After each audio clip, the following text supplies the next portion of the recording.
Hello friends, എല്ലാവർക്കും നമസ്കാരം. നിങ്ങളേവരും കാത്തിരിക്കുന്ന അലീനയുടെ ഇന്നത്തെ വിശേഷത്തിലേക്ക് എല്ലാ കൂട്ടുകാർക്കും സ്വാഗതം. എല്ലാവർക്കും നല്ലൊരു ദിവസം ആശംസിച്ചുകൊണ്ട് തന്നെ നമുക്ക് ഇന്നത്തെ വിശേഷത്തിലേക്ക് കടന്നാലോ. അപ്പൊ അതിനുമുമ്പായിട്ട് ആരെങ്കിലും നമ്മുടെ ഈ ചാനൽ ആദ്യമായിട്ട് കാണുന്നുണ്ടെങ്കിൽ ഇതുവരെ സബ്സ്ക്രൈബ് ഒന്നും ചെയ്തു വെച്ചിട്ടില്ലെങ്കിൽ തീർച്ചയായിട്ടും ഒന്ന് സബ്സ്ക്രൈബ് ചെയ്ത് വെച്ചിട്ട് ഒരു ലൈക്കും അതുപോലെ ഒരു ഹൈപ്പൊക്കെ നമുക്ക് തന്നിട്ട് വീഡിയോ കാണാൻ വേണ്ടി ശ്രമിക്കണേ. അപ്പൊ നേരെ ഞാൻ വിശേഷത്തിലേക്ക് കടക്കുകയാണ്. അങ്ങനെ നമ്മുടെ വൈജ വരാൻ പോവുകയാണ് കേട്ടോ. അപ്പം വൈജ ഡിസ്ചാർജ് ചെയ്ത് വൈജയുടെ ആങ്ങളമാര് തന്ത്രപൂർവം നമ്മുടെ നെടുമ്പുരയ്ക്കൽ വീട്ടിലേക്കാണ് വൈജയനെ കൊണ്ടുവരാൻ പോകുന്നത്.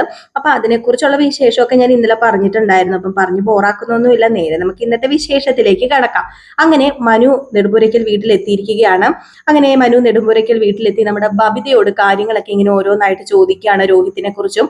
എന്നിട്ട് അലീനെ കുറിച്ച് ചോദിച്ചപ്പോഴത്തേക്കും അലീനെ കുറിച്ച് എന്ത് പറയാനാണ്, അവളെ കുറിച്ച് ഒന്നും പറയാനുമില്ല. അലീനെ കുറിച്ച് സത്യത്തിൽ ഇപ്പൊ ഒന്നും പറയാനില്ലാത്തൊരവസ്ഥയാണ് നമ്മുടെ ബബിതയ്ക്ക്. നേരത്തെ കുശുമ്പും കുന്നായ്മയെങ്കിലും പറയും, ഇപ്പൊ കുശുമ്പും കുന്നായ്മ പോലും പറയാൻ പറ്റുന്നില്ല. എന്നാ പിന്നെ നിനക്ക് അലീനയെ സ്നേഹിച്ചൂടെ, അലീനയെ നിന്റെ സഹോദരിയായിട്ട് നിനക്ക് കണ്ടുകൂടെ എന്ന് ചോദിച്ചപ്പോഴത്തേക്കും അതെങ്ങനെ അവൾ എന്റെ സഹോദരിയാകും, അവളെന്റെ സ്വന്തം സഹോദരി അല്ലല്ലോ, അത് അച്ഛൻ വെറുതെ പറഞ്ഞതല്ലേ. അത് നിന്റെ അച്ഛൻ വെറുതെ പറഞ്ഞൊന്നുമില്ല. നീ എന്താ ഓർത്ത് ഞങ്ങളെല്ലാം മന്ദബുദ്ധികളാണെന്നോ? നിന്റെ അച്ഛനും അതുപോലെ എന്റെ അച്ഛനും അതുപോലെ കൊച്ചച്ഛനും ചെറിയച്ഛനും ഞാനും എല്ലാം മന്ദബുദ്ധിയായിട്ടാണോ ഇതൊക്കെ വിശ്വസിച്ചത്? എടി നീ അത് വിശ്വസിക്ക്. നിന്റെ രക്തം തന്നെയാണ് ഈ പറയുന്ന അലീന എന്ന് പറയുന്ന ഇവിടെ ഹോം നേഴ്സ് ആയിട്ട് നിൽക്കാൻ വന്ന പെൺകുട്ടി. അത് നിന്റെ രക്തമാണ്, അത് ഉറപ്പായിട്ടുള്ള കാര്യമാണ്. അത് സംശയമുണ്ട്. നീ ഒരു കാര്യം ചെയ്യ്, നിനക്ക് പറ്റാവുന്ന രീതിയിൽ നിനക്ക് എന്തൊക്കെ ചെയ്യാൻ പറ്റുമോ അതൊക്കെ നീ ചെയ്ത് നോക്ക്. അതുപോലെ തന്നെ DNA ടെസ്റ്റ് ഒക്കെ എടുക്കാലോ, നിന്റെ രക്തമാണോ എന്നറിയാൻ. നിന്റെയും അവളുടെയും കൂടെ സാമ്പിൾ കൊണ്ട് കൊടുത്തിട്ടുണ്ടെങ്കിൽ നിന്റെ സഹോദരിയാണോ എന്ന് തെളിയിക്കാൻ പറ്റൂലോ എന്നൊക്കെ ചോദിക്കുമ്പോഴത്തേക്കും നമ്മുടെ ബബിതയ്ക്കും അതൊക്കെ കേട്ടപ്പോഴത്തേക്കും എന്റെ സഹോദരിയാണോ എന്നൊരു ചിന്തയാണ്. അവളിനി എന്റെ സഹോദരിയാണോ എന്ന് ചിന്തിച്ചു പോകൂലോ. മാത്രമല്ല ബബിതയെ തന്നെ മനസ്സിൽ വിചാരിക്കുന്നുണ്ട്, അവൾ സത്യം പറഞ്ഞ എന്ത് തെറ്റാണ് ചെയ്യുന്നത്. അലീന ഇവിടെ എല്ലാം വെച്ചുളമ്പി ഉണ്ടാക്കി എല്ലാവരെയും കാത്തുകെട്ടി ഇരുന്ന് തീറ്റിക്കുകയൊക്കെ ചെയ്യുന്നുണ്ട്. അവള് സത്യം പറഞ്ഞു കഴിഞ്ഞിട്ടുണ്ടെങ്കിൽ ഈ വീട്ടിന് ഒരു തെറ്റും ചെയ്യുന്നൊന്നും ഇല്ല. അവളെ എന്റെ അച്ഛൻ കൂട്ടിക്കൊണ്ട് വന്നു. അങ്ങനെ എന്റെ അമ്മ ഇവിടെ നിന്ന് സത്യം പറഞ്ഞ് ഇറങ്ങി പോകേണ്ട ഒരു അവസ്ഥ ഉണ്ടായി എന്നുള്ളതല്ലാതെ വേറെ എന്ത് തെറ്റാണ് ചെയ്തിരിക്കുന്നത്? സ്വയമേ ഒന്ന് വിലയിരുത്തി നോക്കുന്നുണ്ട് കേട്ടോ ബബിത. അപ്പം ബബിതയ്ക്ക് തന്നെ ഒരു ഉത്തരം കിട്ടുന്നുണ്ട്, ഒരിക്കലും അലീന തെറ്റുകാരി അല്ല എന്ന് തന്നെ.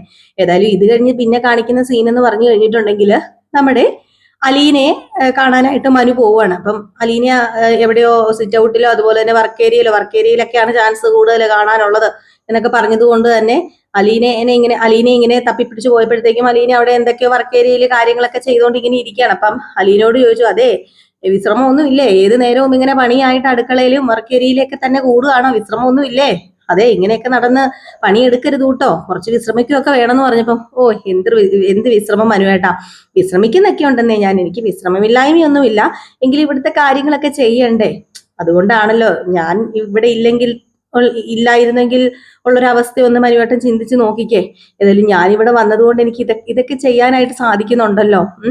അപ്പൊ അതുകൊണ്ട് തന്നെ ഈ വീടിന്റെ താളം തെറ്റാതെയൊക്കെ കൊണ്ടുപോകാനൊക്കെ സാധിക്കുന്നത് വലിയൊരു മഹാഭാഗ്യം തന്നെയാണ്.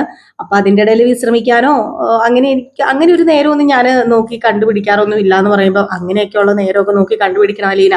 ഏത് നേരവും ഈ കിടന്ന് അലഞ്ഞു തിരിഞ്ഞ് ഈ നടക്കുന്നത് എന്തിനാ? വെറുതെ അതിന്റെ ആവശ്യമൊന്നുമില്ല. നീ കുറച്ചു നേരം വിശ്രമിക്കുകയൊക്കെ വേണം. നീ അടുക്കളയെ ശരണം, അതേ ശരണം, ഇതേ ശരണം, അല്ലെങ്കിൽ മറ്റുള്ളവരുടെ മനസ്സ് നേരെയാക്കാൻ നോക്കുക. സ്വന്തം മനസ്സുകൂടി ഒന്ന് നോക്കണ്ടേ എന്ന് പറയുമ്പോ എന്റെ മനസ്സ് എനിക്ക് നന്നായിട്ട് അറിയാം മനുവേട്ടാ. പിന്നെ ഇനിയിപ്പോ രോഹിത്തിന്റെ കാര്യം മാത്രമേ ഉള്ളൂ. അവന്റെ സമനിലയാകെ തെറ്റിയിരിക്കുക. ആഹാരം പോലും കഴിക്കുന്നില്ലെന്നേ. അവൻ ഈ ആഹാരമൊക്കെ കഴിക്കാതെ എങ്ങനെ അവൻ ജീവിച്ചിരിക്കും എന്ന് എനിക്ക് അറിയില്ല. ഓരോ ദിവസം ചെല്ലുന്തോറും അവന്റെ മനോനിലയും അതുപോലെ തന്നെ അവന് ശാരീരികമായിട്ടൊക്കെ തളർന്നു പോയിക്കൊണ്ടിരിക്കുക എന്ന് പറയുമ്പം, അല്ല നീ ആഹാരം കൊടുക്കുന്നുണ്ടല്ലോ, അവന് വേണ്ടാന്ന് വെച്ചാൽ പിന്നെ ഇപ്പൊ എന്താ ചെയ്യുക?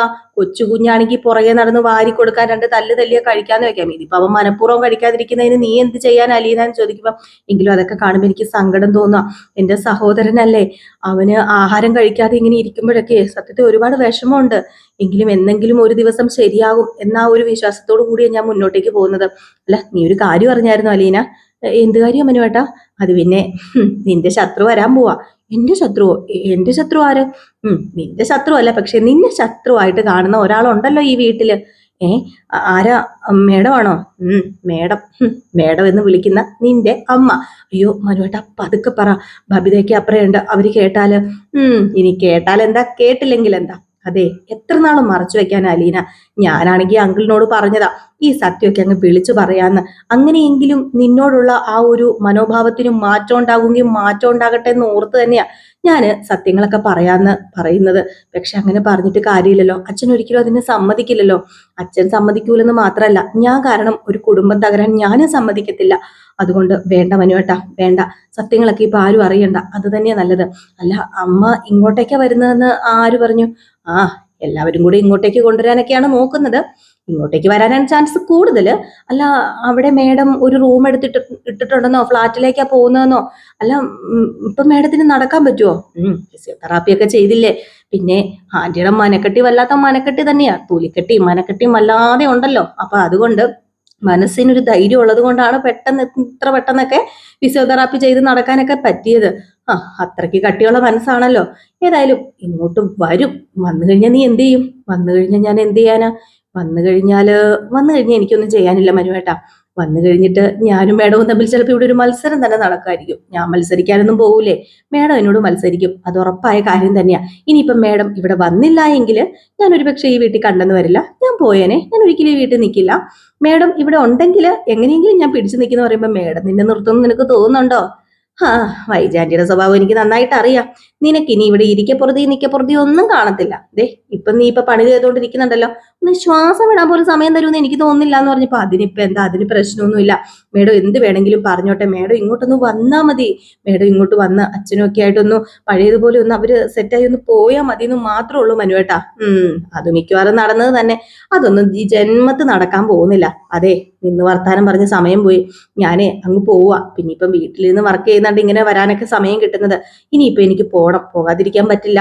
എനിക്ക് ഇനിയിപ്പം വർക്ക് ചെയ്യാനായിട്ട് ഓഫീസിൽ തന്നെ പോകേണ്ടി വരും. പിന്നെ അതിനു മുമ്പ് എല്ലാവരെയും വന്നൊന്ന് കണ്ടിട്ട് പോകാന്ന് കരുതി. പിന്നെ ആന്റി വന്നിട്ട് പോകാന്നൊക്കെ ഓർത്താ ഞാൻ ഇരിക്കുന്നത്. അല്ല, അങ്കിൾ എവിടെ പോയി? അത് പിന്നെ അച്ഛന് പുറത്തേക്ക് അങ്ങോട്ട് പോയതാന്ന് തോന്നുന്നു. മിക്കവാറും കടയിലേക്ക് പോയതായിരിക്കും.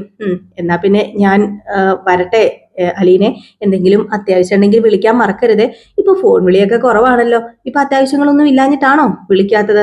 അത് പിന്നെ മനുവേട്ടനെ ബുദ്ധിമുട്ടിക്കേണ്ട ആവശ്യമില്ലല്ലോ. അത്യാവശ്യമുള്ള കാര്യങ്ങളൊക്കെ ഞാൻ അങ്ങനെ ഇങ്ങനെയൊക്കെ തട്ടിമുട്ടി ചെയ്തങ്ങ് പോകുന്നുണ്ട്. പിന്നെ മനുവേട്ടനെ വിളിക്കേണ്ട അത്ര അത്യാവശ്യമൊന്നും ഇതുവരെ ഉണ്ടായിട്ടില്ല. അങ്ങനെ വന്ന മനുവേട്ടനെ ഉറപ്പായിട്ടും വിളിക്കും. അല്ല, രോഹിത് അവനിപ്പം മനുവേട്ടൻ കാണാൻ കയറി പോകണ്ട. അതായിരിക്കും നല്ലത്. അവന് ആരെങ്കിലും ഒക്കെ കണ്ടു കഴിഞ്ഞാലേ അവന്റെ മനസ്സിന്റെ താളവും അവന് മൊത്തം പ്രശ്നമാണ്. അപ്പൊ മനുവേട്ടൻ ഇപ്പം കാണണ്ട. എന്നാ പിന്നെ ഞാൻ കാണുന്നില്ല. അല്ലെങ്കിൽ രോഹിത്തിനെ കാണാൻ എനിക്ക് വലിയ താല്പര്യമില്ല. കാരണം അവനെ നമ്മളെയൊക്കെ ഫേസ് ചെയ്യാനേ ഒരു ബുദ്ധിമുട്ട് കാണും. ഈ നാണക്കേടെ ചമ്മലൊക്കെ ഇല്ലേ. പിന്നെ ബബിതയുടെ കാര്യം ഞാൻ പറയാനങ്ങ് വിട്ടേ. അവക്ക് ചെറിയൊരു ചാഞ്ചാട്ടമൊക്കെ ഉണ്ട്. അവളിപ്പം നിന്നോട് വലിയ രീതിയിൽ ഷൗട്ട് ചെയ്യാറൊന്നും ഇല്ലല്ലേ? ഇപ്പം പഴയ രീതിയിലത്തെ ഷൗട്ടിംഗ് ഒന്നും ഇല്ല. എന്താണെന്ന് അറിയില്ല. ഇനിയിപ്പൊ അമ്മ വന്നു കഴിഞ്ഞാൽ മോളുടെ സ്വഭാവം മാറുമെന്ന് അറിയത്തില്ലെന്ന് പറയുമ്പോൾ ഏകദേശം അവളുടെ കാര്യങ്ങളൊക്കെ പിടികിട്ടിയിട്ടുണ്ട് അലീന. നീ പേടിക്കൊന്നും വേണ്ട.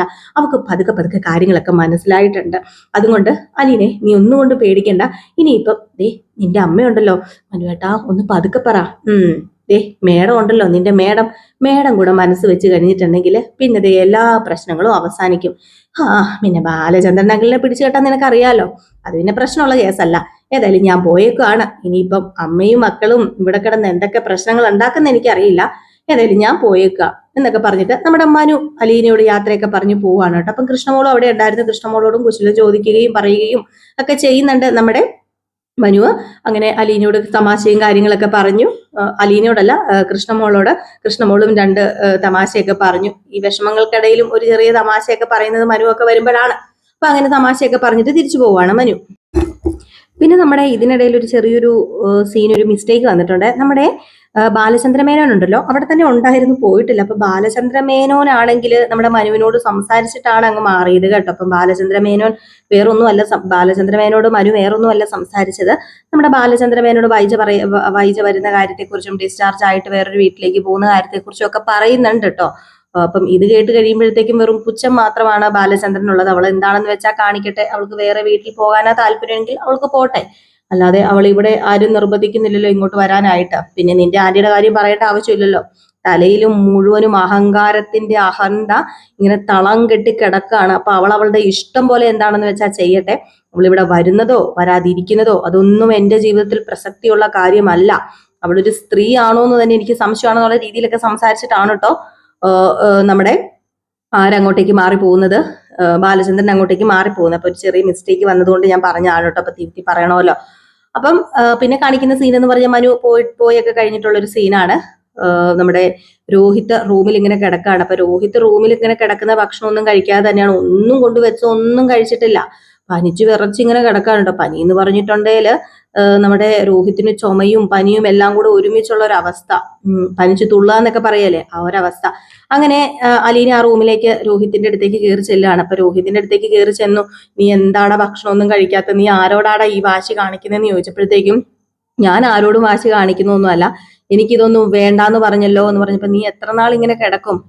നീ എത്ര നാൾ നിനക്ക് ഇങ്ങനെ പട്ടിണി കിടക്കാൻ പറ്റും? അത് പിന്നെ ഞാൻ ചത്തു പോകുന്നത് വരെ കിടന്നോളാം, ഇവിടെ നിന്ന് മാറി പോകുന്നുണ്ടോ? എൻ്റെ അടുത്ത് നിന്ന് കഴിഞ്ഞിട്ടുണ്ടെങ്കിൽ എനിക്ക് ദേഷ്യം വരും, ഇവിടുന്ന് മാറി പോന്നൊക്കെ പറഞ്ഞിട്ട് ദേഷ്യപ്പെടുകയാണ് എന്നൊക്കെ വീണ്ടും വീണ്ടും ആവർത്തിച്ച് തന്നെ പറയുന്നുണ്ട്. അപ്പൊ നമ്മൾ ഇന്നലത്തെ ഒരു സീനിലും അങ്ങനെ കണ്ടായിരുന്നല്ലോ, ആഹാരം കഴിക്ക് എന്നൊക്കെ നിർബന്ധിക്കുന്ന പോലെ ഇങ്ങനെ നിർബന്ധിച്ചുകൊണ്ടിരിക്കാൻ കേട്ടോ നമ്മുടെ അലീന. അപ്പോഴത്തേക്ക് മാറി പോകുന്നുണ്ടോ എന്ന് എനിക്ക് ദേഷ്യം വരിക എന്നൊക്കെ ഇങ്ങനെ പറയുമ്പോഴത്തേക്കും പറയും, നീ ആരോടാ ഈ ദേഷ്യവും വാശിയും വൈരാഗ്യവും ഒക്കെ കാണിക്കുന്നത്? നീ എന്താ രോഹിത്തെ, നിന്റെ ചേച്ചിയോടാണോ നീ ഈ ദേഷ്യവും വൈരാഗ്യവും ഒക്കെ കാണിക്കുന്നത് ചോദിച്ചപ്പോഴത്തേക്ക് ഒരു പുച്ഛഭാവത്തോടുള്ള നോട്ടം, ചേച്ചിയോ എന്നുള്ള രീതിയിൽ ഇങ്ങനെ രോഹിത് ചോദിച്ചപ്പോഴത്തേക്ക്, നിനക്ക് സംശയമുണ്ടോ? നിനക്ക് സംശയം ഉണ്ടെങ്കിൽ നീ ഒരു കാര്യം ചെയ്ത്, നീ DNA ടെസ്റ്റ് നടത്തി നോക്ക്, നിന്റെ ചേച്ചിയാണോ എന്ന് നിനക്കറിയാം. നീ DNA ടെസ്റ്റ് നടത്തും, ഞാൻ അതിനെന്താ ചെയ്തു തരേണ്ടത്? അതായത് മനു നമ്മുടെ ബബിലിയോട് പറഞ്ഞ കാര്യം തന്നെ അലീന ചെന്ന് രോഹിത്തിനോട് പറയാണ് കേട്ടോ. അപ്പൊ ഇതിനിടയിൽ നമ്മുടെ രോഹിത് പതുക്കെ ഓരോ കാര്യങ്ങളൊക്കെ അലീന പറയുന്നത് ഇങ്ങനെ കേൾക്കുമ്പോഴത്തേക്കും അതിങ്ങനെ ശ്രവിച്ചിരിപ്പുണ്ട്. അതിനോടൊപ്പം തന്നെ നമ്മുടെ രോഹിത്തിന്റെ തലയിലൊക്കെ തൊട്ടപ്പോഴത്തേക്കും ഭയങ്കര തീ പിടിച്ച പൊള്ളലാണ്. അപ്പം അലീന എന്ത് ചെയ്യുന്നു, അവിടെ ഇരുന്ന് ഒരു കർച്ചീഫ് എടുത്തിട്ട് നനച്ച് തലയിലൊക്കെ ഇട്ട് കൊടുത്ത് പതുക്കെ തലയൊക്കെ തടവി ഇങ്ങനെ ഇറക്കാണ്. എന്താ പറയാ, ഒരു അമ്മയുടെ സ്നേഹവും ഒരു സഹോദരിയുടെ സ്നേഹവും ഒക്കെ നമ്മുടെ അലീന അവിടെ കൊടുക്കുന്നുണ്ട്. ഏതായാലും സ്നേഹത്തിൽ വീഴാത്തവരായിട്ട് ആരും തന്നെ ഇല്ല. നമ്മൾ മനസ്സറിഞ്ഞ് സ്നേഹിച്ചു കഴിഞ്ഞിട്ടുണ്ടെങ്കിൽ ഉറപ്പായിട്ടും ആ സ്നേഹം നമുക്ക് തിരിച്ചു കിട്ടിയിരിക്കും. അപ്പൊ അതുപോലെ തന്നെ രോഹിത്തിനും ഒരു ചെറിയൊരു മാറ്റമൊക്കെ വന്നു തുടങ്ങുകയാണ് അലീനയോട്. ബബിതയ്ക്ക് നേരത്തെ ഒരു ചെറിയ മാറ്റമൊക്കെ വന്നു തുടങ്ങിയിട്ടുണ്ടെന്ന് ഞാൻ പറഞ്ഞല്ലോ. അത് പിന്നെ ബബിതയുടെ സ്വഭാവം അനുസരിച്ച് അത് അങ്ങോട്ടും ഇങ്ങോട്ടും മാറിക്കൊണ്ടേക്കിരിക്കും. പക്ഷെ രോഹിത്തിന് അങ്ങനെയല്ല. രോഹിത്തിന് നന്നായിട്ട് മനസ്സിലാകുന്നുണ്ട് നമ്മുടെ അലീന ആരാണ്, എന്താണ് അലീന തന്നോട് സ്നേഹം കാണിക്കുന്നതൊക്കെ എന്താണെന്ന് ഉള്ളൊരു മനസ്സിലാക്കലിന്റെ ഒരു തുടക്കമാണ് നമ്മുടെ ഇന്നത്തെ എപ്പിസോഡിൽ നമ്മൾ കാണാൻ പോകുന്നത്.